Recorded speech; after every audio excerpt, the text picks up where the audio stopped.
All right, good morning everyone. Happy Sunday. So, got out yesterday for a few hours.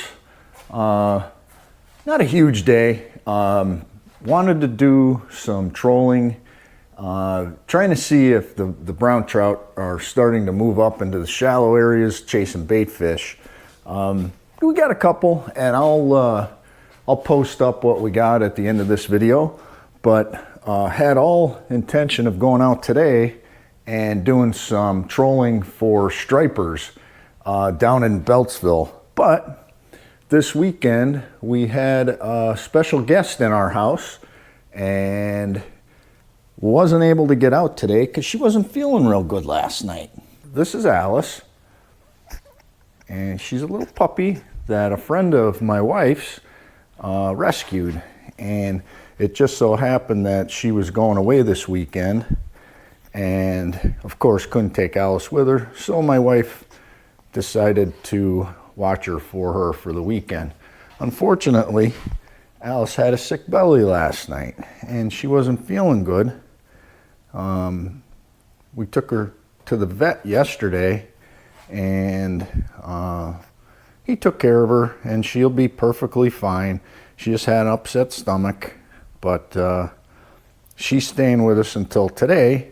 So she was up pretty late last night, so we really didn't get a chance to get any rest.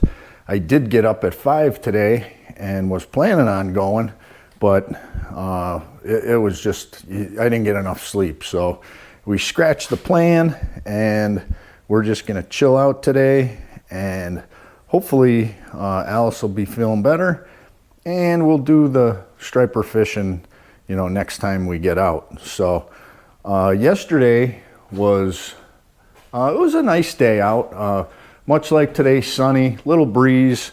What I was looking for yesterday, I wanted to troll with the flatfish and Christmas trees. You guys know that that's one of my favorite methods, and this time of year, once those brown trout start moving up into the shore, chasing that bait fish, chasing those bait fish, the bite usually is on. Now, what I was looking for was a pretty significant drop in water temperature, but we didn't see it. It was still hanging around that 67, 68 degree temps. Started out in the 25 to 30 foot range, and the bait fish just weren't there yet. Moved out into that 50, 60 foot range, and we saw some pretty good sized bait fish balls, but the fish were scattered. They weren't stacked up, probably still holding, that deep range where there's more oxygen in the water. So nights are starting to get cold, so I anticipate probably next week, maybe the week after, that'll start picking up. But I wanted to come on mainly to show you guys, give you kind of a pro tip. One of the things that, while I'm out fishing, changing baits and, taking stuff on and off different rods and reels is, what do you do with it once you're done? I kind of came up with a method that saves a lot in lost equipment, because a lot of times, you'll take something off, throw it right back in your box, and then the next time you go in there, it stinks. It's all, corroded, things like that. So what I did was,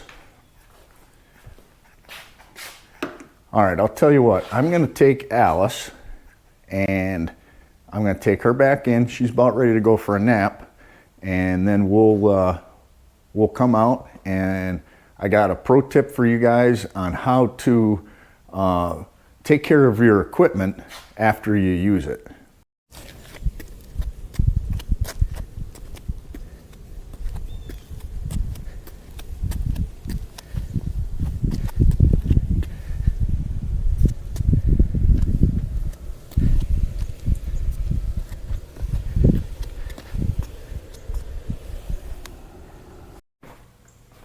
All right, gang. Wanted to come at you with the pro tip for today. Again, out yesterday, we were doing a lot of trolling with different presentations. And one of the things that, you know, is always important is taking care of your tackle. You know, some of these trees and, you know, even the flatfish, the kokanee cut plugs, you know, some of these things are $12. You know, trees are upwards of 30. So taking care of them after you use them is paramount. You know, you need to make sure that these things last years, because who can afford to go out and buy new trees and flatfish every year? So what I do, I keep a few of these in my boat. So these are $1.99. I think you get 3 of them for $3.99, something like that. All it is a plastic container with a lid. And what I'll do is, as I am switching presentations, I'll put all of the stuff that I take off in one of these. And it makes it nice because at the end of the day, when you're gonna, you know, fire up the big engine and go back to shore, throw the lid on it, you know, put them in the bottom of the boat, and all of your, you know, used tackle is not rolling all over the place. It's not getting lost. It's not getting stepped on. Now, when I get back, what I'll do, if I don't have time, what you want to definitely do is open them, and that'll allow any water to evaporate, and, you know, everything will dry. That'll eliminate a lot of the problems with rusting and corrosion. But the best thing to do when you get home is just put a little bit of antibacterial soap in. Just plain Jane Dial antibacterial soap. No perfume, no scent, no nothing. Just a few squirts. Let it sit in there for, you know, a half hour or so. And then, you know, just take a soft sponge, wipe these guys off, and give them a good rinse. Now, what I like to do after that is, so, you know, I'll clean these guys up. They'll be dripping wet. I'll take them over here, and all I did was I put a bunch of nails in this board. It's actually my storage for all of my clamps, but I added these nails, and I'll just hang them up and let them dry, air dry, and it works out perfectly. The other thing that it's also good for is things that, you know, kind of maybe break off while you're there. You can see I had a few, I think I was fishing with a cut plug, and he broke me off, and basically all the beads and everything that were associated with that cut plug, you know, it came off. So what I did is I just threw them in here, and what that'll allow me to do is come back later and grab the 2 hooks and all the beads and put this thing back together so that we can use it again. So I hope this was helpful. Give it a shot. Let me know how you guys make out with it.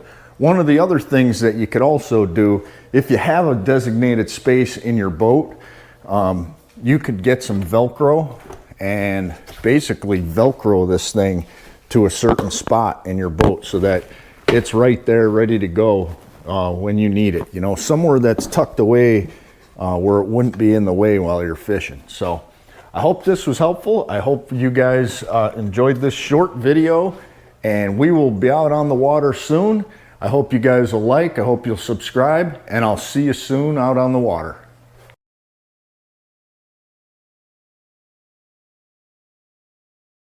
All right, I think we got our first hit of the day, and it was on the planer board with the kokanee cut plug. Let's see what we got on the end here.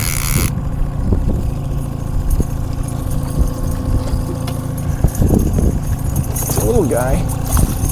Not too bad though. He's probably about 14. Just a real nice brown. All right, we might have something on the planer board here.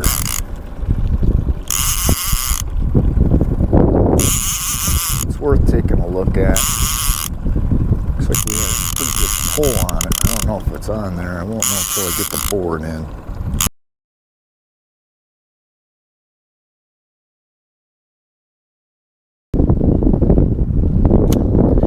I do believe I have something on a tree over here. On this guy.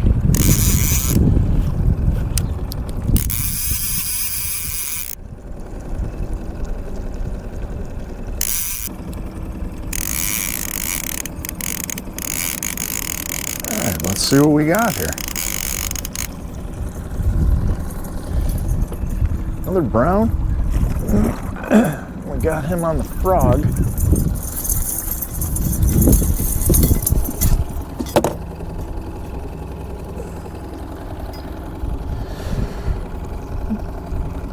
Pretty good size brown. A little small for this lake though, I'm surprised. There it goes.